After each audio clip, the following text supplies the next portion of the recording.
Whether she was meeting Mr. Menzies or mingling with Melburnians, Queen Elizabeth II was always welcomed with open arms by Australians. Here are some of her most memorable visits from her 16 trips down under as sovereign.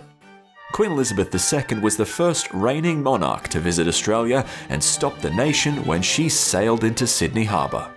Her Majesty is welcomed to Australia by Sir William Slim, the Governor-General, the Governor of New South Wales and the Prime Minister, Mr. Menzies. About half of the 3 million people who cheered the royal couple slept on the pavements all night for a glimpse of this historic scene. Her tour in 1954 was the single biggest royal event ever planned in Australia at the time and saw the 27-year-old Queen visit 57 towns and cities across 58 days. Hobart is just about as far as you can go from the Queen's home in London. In 1973, the Queen opened the iconic Sydney Opera House alongside Ben Blakeney, an Aboriginal man who was a direct descendant of Bennelong. And it's happening.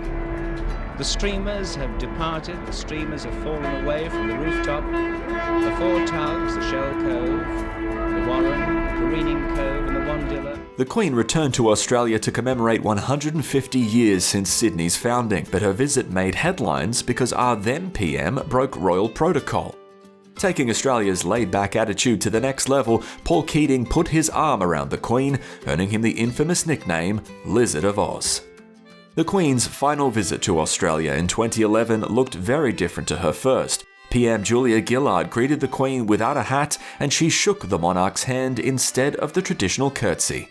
That's not to say the monarchy hadn't adapted to the Aussie lifestyle either. Prince Philip even jumped behind a barbecue.